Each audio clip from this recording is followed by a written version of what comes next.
Benjamin Netanyahu is a name synonymous with Israeli politics. He is a figure of immense controversy and undeniable resilience. His recent return to the office of Prime Minister marks yet another chapter in his long and tumultuous career. Netanyahu has dominated Israeli politics for decades. He is a staunch defender of Israel's security. He is a skilled orator known for his sharp intellect. Netanyahu is also a polarizing figure. His policies have drawn both praise and condemnation from the international community. This essay delves into the life and legacy of Benjamin Netanyahu. We will explore his journey from childhood to his current position as one of the most consequential figures in the Middle East. Benjamin Netanyahu's life has been deeply intertwined with the story of Israel. From his early years, his path has mirrored the tumultuous journey of his nation. He was born in Tel Aviv in 1949, a city that was rapidly growing and changing. This was just a year after the establishment of the State of Israel, a time of great hope and uncertainty for the Jewish people. His family's history is steeped in Zionism, a movement that sought to create a Jewish homeland in the land of Israel. Zionism is the movement for a Jewish homeland, a dream that had been pursued for centuries by Jews around the world. His father, Ben-Zion Netanyahu, was a prominent historian and activist, deeply involved in the Zionist cause. Ben-Zion instilled in his son a profound sense of Jewish history and destiny. Netanyahu excelled academically, showing early signs of the leadership qualities that would define his career. He spent part of his childhood and adolescence in the United States, where he gained a broader perspective on the world. He returned to Israel after high school, ready to contribute to his country's future. There he joined the Israel Defense Forces, or IDF, a rite of passage for many young Israelis. Military service is mandatory in Israel, a reflection of the nation's need for constant vigilance. Netanyahu served with distinction in an elite unit, the Sayeret Matkal, known for its rigorous training and high-stakes missions. He participated in daring raids and hostage rescues, operations that tested his courage and resolve. This experience profoundly shaped his worldview, reinforcing his belief in the necessity of a strong military.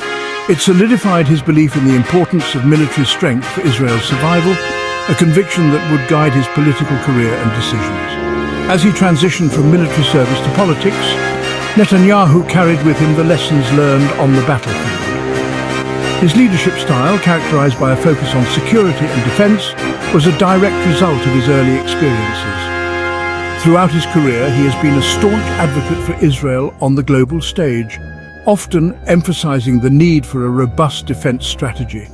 His connection to the people of Israel, forged in the crucible of conflict, remains a central aspect of his identity and leadership. Benjamin Netanyahu's journey from a young boy in Tel Aviv to a prominent leader is a testament to the enduring spirit and resilience of Israel. The defining moment in Netanyahu's life came in 1976, a year that would forever change the course of his destiny. His older brother, Yoni, was tragically killed during the daring Operation Entebbe. Yoni, who was also a Sayeret Matkal commando, was leading the mission to rescue hostages held in Uganda, showcasing immense bravery and leadership. This tragic loss had a profound and lasting impact on Benjamin, shaping his worldview and future actions. It deepened his unwavering commitment to Israel's security, making it a personal mission. It also fueled his hawkish stance on terrorism as he vowed to combat threats with determination.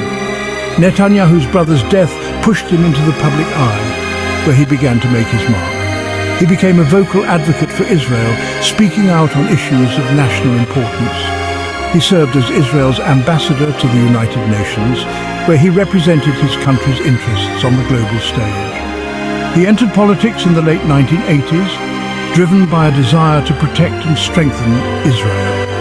His focus was clear: the security of Israel, a mission he pursued with relentless dedication. He rose quickly through the ranks of the Likud party, demonstrating his leadership and vision.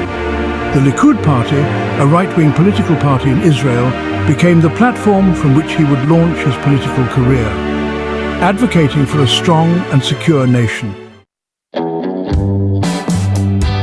Netanyahu's political ascent was swift. He became Prime Minister of Israel for the first time in 1996. He was the youngest person ever to hold the office. His initial term was marked by peace negotiations with the Palestinians. These were known as the Oslo Accords. However, the peace process ultimately stalled. Netanyahu's government faced criticism for its handling of the economy. He was voted out of office in 1999.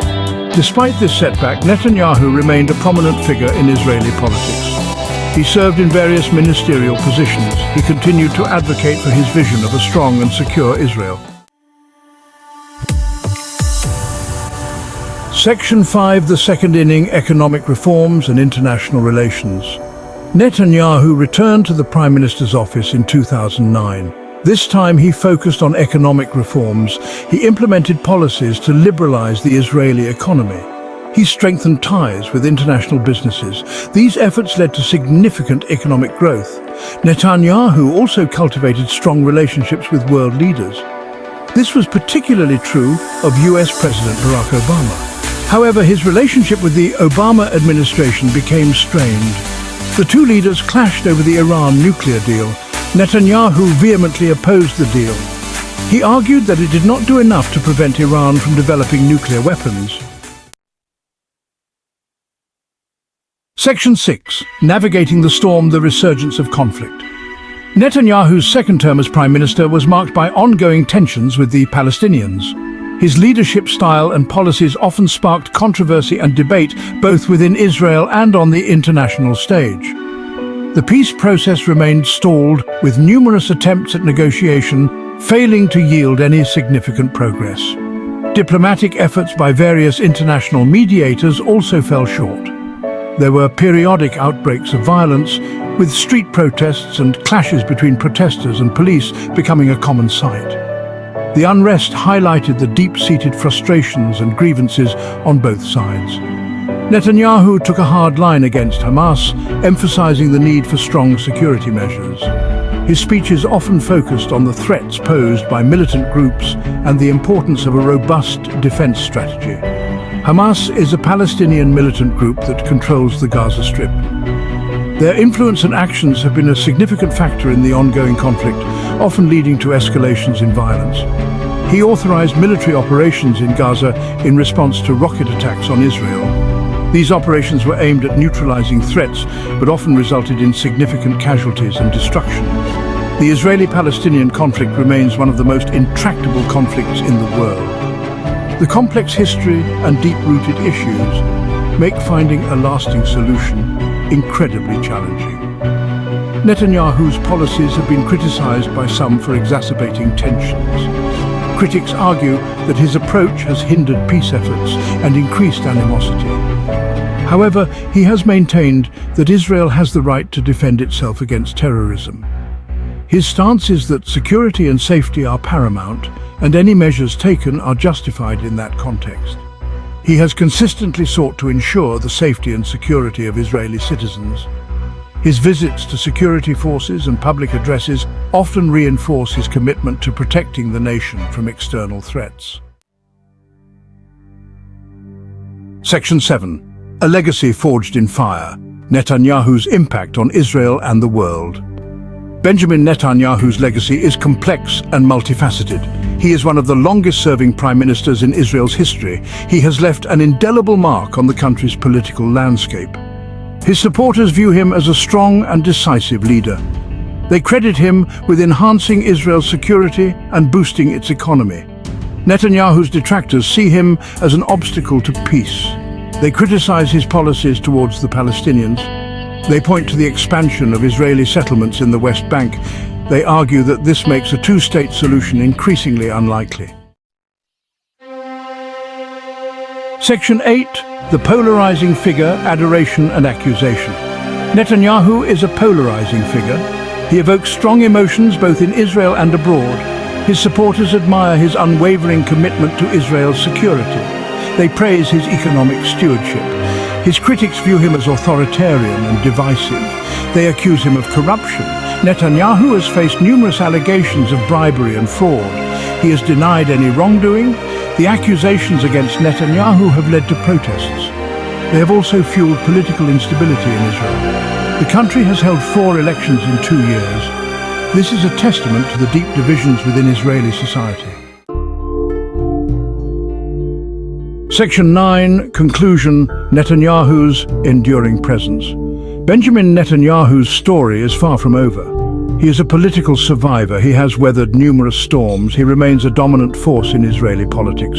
His recent return to power is a testament to his enduring appeal. It also reflects the deep divisions within Israeli society.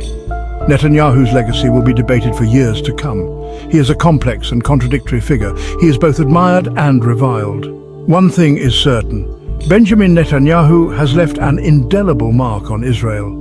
His impact on the Middle East and the world will continue to be felt for generations.